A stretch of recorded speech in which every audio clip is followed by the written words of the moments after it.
दोस्तों नमस्कार, मैं ओंकार सर स्टडी 99.91 में आपका स्वागत करता हूं। और आज जो है हम वीडियो जो लेकर आए हैं प्राचीन भारतीय इतिहास के पुरातात्विक स्रोत का दूसरा भाग। पहले भाग में हमने जो है अभिलेखों के बारे में काफ़ी डिटेल्स में पढ़ाया है और उसमें जो सरकारी अभिलेख होते हैं उसके बारे में लगभग पूरा ही हमने बता दिया है।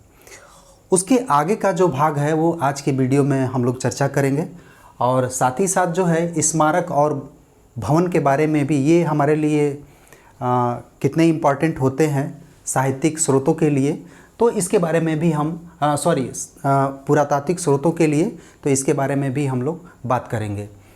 तो आइए देखते हैं। आज जो है डिस्कशन हम लोग करेंगे गैर सरकारी अभिलेख।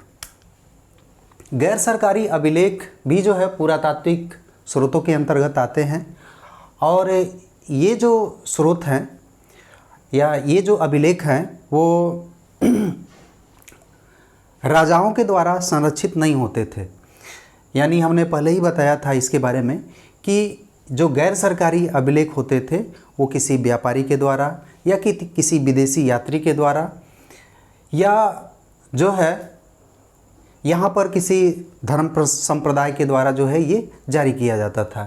तो आइए देखते हैं कि गैर सरकारी अभिलेख में कौन कौन से अभिलेख आते हैं। यवन राजदूत एंटियोकस यवन राजा था और उसने अपना एक राजदूत हेलियोडोरस को बेसनगर विदिशा में जो है वहाँ पर भेजा था। वहाँ पर शुंग राजा हमारे देश का शुंग राजा था और उसके यहाँ जो है वो पहुंचने के बाद उससे एक समझौता करता है, एक संधि करता है कि उस समय शकों के बहुत सारे आक्रमण हो रहे थे पश्चिम भारत से। तो वो चाहता था कि शकों के विरुद्ध जो है शुंग यवनों की मदद करे और इसी पर्पज़ से उसके पास जो है हेलियोडोरस गया था। और वहाँ पर जो है जो शुंग राजा था वो ब्राह्मण धर्म से यानी सनातन धर्म से जुड़ा हुआ था और वो वासुदेव संप्रदाय का जो है संरक्षक एक तरह से कहा जाए मानने वाला था। तो वहाँ पर जो है एक समझौता करता है, संधि करता है और वहाँ पर एक स्तंभ पर जो है ये भागवत धर्म से संबंधित जो है खुदाई करवाता है और संधि से संबंधित उसमें बहुत सारी बातें भी लिखी जाती है। ये जो विदिशा क्षेत्र है वो पूर्वी मालवा में पड़ेगा, मध्य प्रदेश में, और आज भी जो है ये स्तंभ लेख है। तो विशेष रूप से इसमें अगर देखा जाए तो भागवत धर्म के प्रसार से संबंधित सबसे पहले अभिलेखी प्रमाण ये मिलता है। इसके बाद हम आते हैं नेक्स्ट, मध्य प्रदेश के एरण से प्राप्त बाराह प्रतिमा पर हूण राजा तोरमाड़ के लेख का विवरण मिलता है। ये हूण जो है एक बर्बर जाति थी जो पश्चिम वाली क्षेत्रों से लगातार वो आक्रमण करते थे और यहाँ पर लूटपाट करने के बाद फिर ये वापस चले जाते थे। तो मध्य प्रदेश के एरण का जो अभिलेख है उसमें एक बराह प्रतिमा है और वहाँ पर हूण राजा के बारे में जो है उल्लेख किया गया है। नेक्स्ट है पर्सिपोलिस और बेहिस्तून अभिलेख। ये जो है ये अभिलेख जो है ईरानी दारा प्रथम के बारे में ये जानकारी देता है कि भारत के सिंध के निचले हिस्सों पर इसने जो है कब्जा कर लिया था। और ये भी हम मान सकते हैं कि भारत में प्रथम विदेशी जो आक्रमणकारी थे वो कौन थे, तो वो ईरानी थे। और ईरानियों में जो दारा प्रथम था ये सफल जो है ईरानी आक्रमणकारी था जो भारत के करीब करीब आ गया था। ये सिकंदर से पहले ही जो है इसने भारत पर आक्रमण किया था। अब आते हैं सिक्के। अभी तक हम लोगों ने अभिलेखों के बारे में बात किया, अब इसके बाद हम सिक्कों के बारे में बात करेंगे। सिक्के भी हमारे जो है प्राचीन भारतीय इतिहास लेखन में बहुत मददगार साबित होते हैं। एक महत्वपूर्ण साक्ष्य के रूप में, पुरातात्विक साक्ष्य के रूप में हम देख सकते हैं जितने भी हमारे यहाँ के राजा हुए, वो चाहे भारतीय राजा हो या यवन हो या ईरानी हो, कुषाण हो, ये सभी लोगों ने जब ये शासन किए तो उस समय अपने नाम के सिक्के जारी किए और उन सिक्कों से कहीं ना कहीं हमें जो है ये जानकारी मिल जाता है कि जो है सोने के और चांदी, तांबे और ये तमाम जो सिक्के हैं सिक्कों की शुद्धता से ये हमें आइडिया मिल जाता है कि उस समय की अर्थव्यवस्था कैसी रही होगी। अगर कोई विदेशी सिक्का हमारे यहाँ मिलता है, जैसे रोम के सिक्के अरिकामेडू से मिले हैं, तो ये हमें एक संकेत मिलता है कि रोम से हमारे व्यापार अच्छे थे। तो और साथ ही साथ एक और भी बातें हैं कि जहाँ जहाँ से सिक्के प्राप्त होते हैं तो हमें एक ये आइडिया लग जाता है कि यहाँ पर हो ना हो उसी जिस राजा का सिक्का प्राप्त हुआ है उसी का शासन रहा होगा। तो कई मायने में सिक्के हमारे लिए काफ़ी महत्वपूर्ण है। आइए देखते हैं सिक्कों के बारे में। सिक्के का अध्ययन न्यूमिस्मेटिक या मुद्रा शास्त्र के अंतर्गत किया जाता है। भारत का इतिहास 2206 बीसी से लेकर के 300 एडी के बीच का जो है वो मुद्राओं पर आधारित है। यानी मौर्य काल के बाद हम देखते हैं कि शक, पल्लव, कुषाण, यवन इनके लगातार आक्रमण होते हैं भारत पर। और उस समय जो है इतिहास लेखन के लिए हमारे पास साहित्यिक स्रोतों की संख्या बहुत ही कम है। तो देखा जाए तो अभिलेखी साक्ष्य भी बहुत कम है, लेकिन सिक्के जो है पर्याप्त मात्रा में उस समय मिलते हैं। तो उस समय का जो इतिहास है 206 बीसी से लेकर और 300 एडी के बीच का जो मौर्योत्तर काल कहा जाता है, वो अधिकांशतः इतिहास लेखन सिक्कों के आधार पर लिखा गया है। तो सिक्के हमारे लिए काफ़ी महत्वपूर्ण है।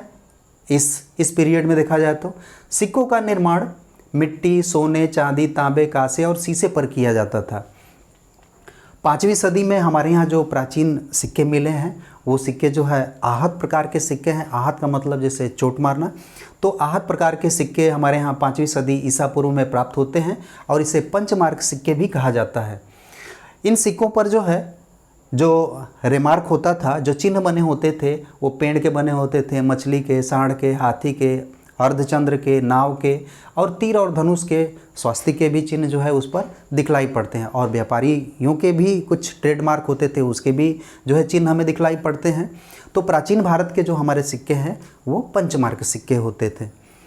भारत में लेख युक्त सिक्के हिंद, यवन, इंडो ग्रीक चलाए थे।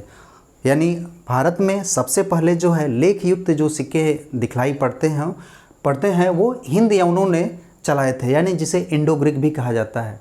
मौर्योत्तर काल में यानी कुषाणों में सर्वाधिक सोने के शुद्ध सिक्के चलाए गए। कुषाणों के समय में भारत का रोम से व्यापार होता था और रोम में रेशम का जो है भारी मात्रा में जो है डिमांड थी और ये जो है चीन से जो है प्राप्त किया जा सकता था। तो भारत जो है बिचौलिया का काम करता था और उसमें जो है रोम से बहुत ज़्यादा मात्रा में जो है सोने के सिक्के हमारे यहाँ इकट्ठा हो गए थे। तो उस समय हम देखते हैं कि कुषाणों के समय में सर्वाधिक सोने के सिक्के जारी हुए थे। भीमकथफी से जो कुषाण वंशी राजा था और इसने सबसे पहले भारत में सोने के सिक्के चलाए थे। सातवाहनों ने सर्वप्रथम शीशे के सिक्के चलाए थे और सातवाहनों के सिक्के पर ही जो है 1 पतवार और 2 पतवार वाले नावों का उल्लेख दिखलाई पड़ता है। यानी इससे ये संकेत मिलता है कि नावों के जरिए जो है व्यापार किया जाता था। इसके बाद आते हैं नेक्स्ट पर। गुप्त काल में सर्वाधिक सोने के मिलावटी सिक्के चलाए गए जिसे दिनार कहा गया। अगर हम देखें तो मौर्योत्तर काल यानी कुषाण काल में जो है सर्वाधिक सोने के शुद्ध सिक्के चलाए गए थे, लेकिन गुप्त काल में जो है सर्वाधिक सोने के सिक्के जरूर चले थे, लेकिन ये मिलावटी थे जिसे दिनार भी कहा जाता था। समुद्रगुप्त के सिक्कों पर अश्वमेघ यज्ञ और बीड़ा बजाते हुए का दृश्य प्राप्त होता है। समुद्रगुप्त के जो अभिलेख प्राप्त होते हैं उस पर जो है कहीं पर भी बीड़ा बजाते हुए का जो है उल्लेख नहीं मिलता है, लेकिन जो उसके सिक्के प्राप्त होते हैं वो अश्वमेघ यज्ञ से संबंधित उस पर चिन्ह बना हुआ है। ऐसे सिक्के भी प्राप्त हुए हैं और बीड़ा बजाते हुए भी सिक्के हमें प्राप्त होते हैं। चंद्रगुप्त सेकेंड या विक्रमादित्य कह लें, शकों को पराजित करके चांदी के सिक्के जारी किए थे। तो ये शकों ने जो है, शकों का जो सिक्का था वो चांदी का सिक्का था और काफ़ी बेहतरीन था। तो जब शकों को चंद्रगुप्त विक्रमादित्य ने पराजित किया तो वो जो सिक्के चांदी के सिक्के जारी करते थे पुनः जो है उसे और परिष्कृत करके और चंद्रगुप्त विक्रमादित्य ने उसे पुनः जारी किया। तो ये है सिक्कों के बारे में काफ़ी कुछ आपको जानकारी इससे प्राप्त हो गई होगी। अब नेक्स्ट हम आते हैं पुरातात्विक साक्ष्यों के रूप में स्मारक और भवन। सैंधव सभ्यता के मोहनजोदड़ो स्थल से विशाल स्नानागार, अन्नागार, सभा भवन पुरोहित आवास के साक्ष्य प्राप्त हुए हैं।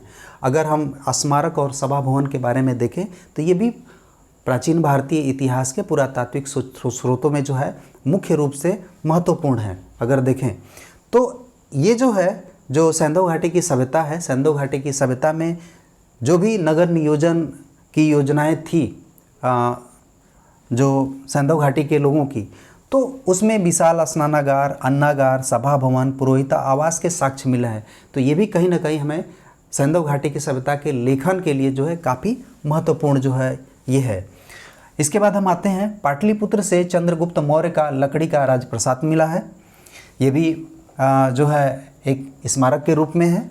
इसके बाद पेरिप्लस ऑफ द इर्थियंसी एक पुस्तक है ये, और इसके जो राइटर के बारे में कोई जानकारी नहीं मिलती है, लेकिन इसमें अरिकामेडु यानी पांडिचेरी में रोमन बस्ती का उल्लेख मिलता है। यानी पांडिचेरी का जो क्षेत्र था अरिकामेडु, वहाँ पर बहुत सारी रोमन बस्तियाँ दिखलाई पड़ती है जहाँ से वो व्यापार वगैरह किया जाता था। इसके बाद कौशाम्बी की खुदाई में राजा उदयन का राजा प्रसाद मिला है। राजा प्रसाद से मतलब कि उसका महल। उत्तर भारत में मंदिर निर्माण की शैली, जो भारत है, भारत में जो उत्तर भारत है, मध्य भारत या दक्षिण भारत में, तो जिन मंदिरों का निर्माण किया गया था उनकी अलग अलग शैलियाँ हैं। जैसे उत्तर भारत में जो निर्माण की शैली थी वो नागर शैली थी।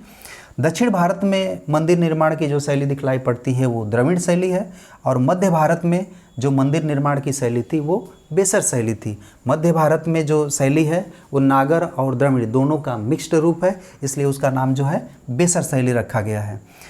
भारत के बाहर भी जो है बहुत सारे स्मारक और मंदिरों का निर्माण किया गया, जिसमें हम देखें तो 8वीं शताब्दी में जावा जो इंडोनेशिया में पड़ता है, यहाँ पर जो है बोरोबुदुर मंदिर जो बौद्ध धर्म के महायान शाखा से रिलेटेड था, और उसका जो है हमें प्रमाण दिखलाई पड़ता है। तो इससे ये संकेत मिलता है कि भारत से बाहर भी जो है बौद्ध धर्म का प्रचार प्रसार उस समय हो रहा था 8वीं सदी में।